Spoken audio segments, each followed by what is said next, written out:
voilà pour le début. Après ça, Diamant était une excellente fusée, mais il s'est trouvé que le nouveau président de la République, M. Giscard d'Estaing, ne le voulait pas. Pour lui, l'espace était une affaire européenne. Alors en 1974, il a supprimé tout le programme spatial français, c'est-à-dire les fusées-sondes et le Diamant. Et donc, mais à ce moment-là, la suite a été remplie par l'Agence spatiale européenne avec le lancement, avec le programme Ariane. Donc Ariane a remplacé Diamant. Les derniers diamants ont dû être lancés en 1975 et il a fallu attendre 5 ans pour le premier lancement d'Ariane. Ah, d'Ariane 1. Ariane 1 en 1979. L'agence européenne, née en Alors, 1973. Il y avait tout un micmac au début. Parce qu'on n'en a pas conscience, nous, en ce moment. On n'en a pas conscience, nous, en ce moment. On se dit non, quand même, c'est une grande réussite. Le micmac, c'était que les Européens ne s'étaient pas, au début, 60, 62, ils ne s'étaient pas entendus pour créer une agence. Ils en avaient créé deux agences spatiales. D'une part, il y avait l'agence dévolue aux lanceurs, aux fusées, aux parties balistiques, et cette agence s'appelait ELDO, European Launch Development, c'est Organization.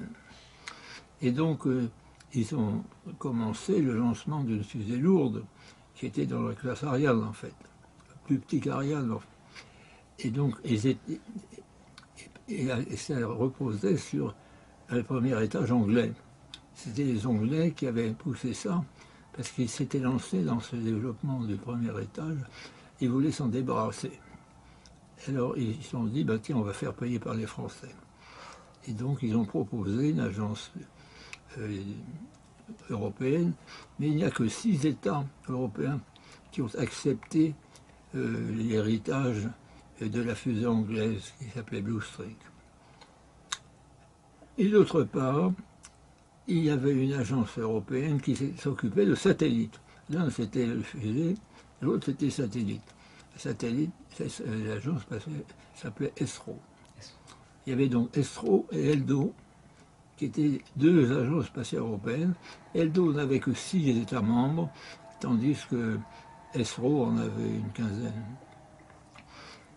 Donc, ce qui s'est passé, qui a été une tragédie, c'est que la fusée développée par ELDO n'a jamais marché. Alors, ils ont eu 11 essais, tout a échoué.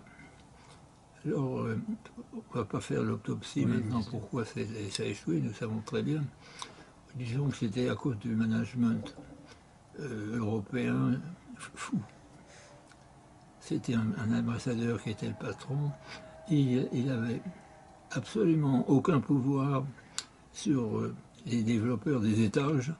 Et alors là, le premier étage était anglais, le deuxième était français, le troisième allemand. Personne ne travaillait ensemble, et donc ça a été l'horreur.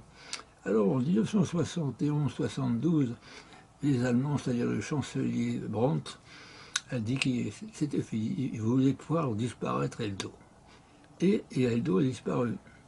Mais alors à ce moment-là, on a remplacé le couple ESRO plus ELDO par une seule agence, qui est l'Agence spatiale européenne, qui a été négociée au moment des catastrophes ELDO et qui a existé à partir de 1975 avec comme objectif Ariane. Alors on s'est retrouvé en 1975 sur un champ de ruines. On avait un champ de tir qui marchait très bien et rien à mettre dessus, de sorte qu'on a été obligé de mettre un frein très sérieux à l'activité du centre spatial guyanais et disons le faire entrer en hibernation. On s'est débarrassé de la moitié du personnel et on a attendu 5 ans. Alors, il s'est trouvé que le management qui avait été catastrophique pour Aldo nous a enseigné comment il fallait faire. Et donc, le management d'Ariane est excellent. Et donc, Ariane a lancé marché du premier coup, et c'est une très bonne fusée. Donc, on s'est retrouvé à partir de 1980 avec un beau champ de tir, un beau lanceur et une industrie française et européenne excellente.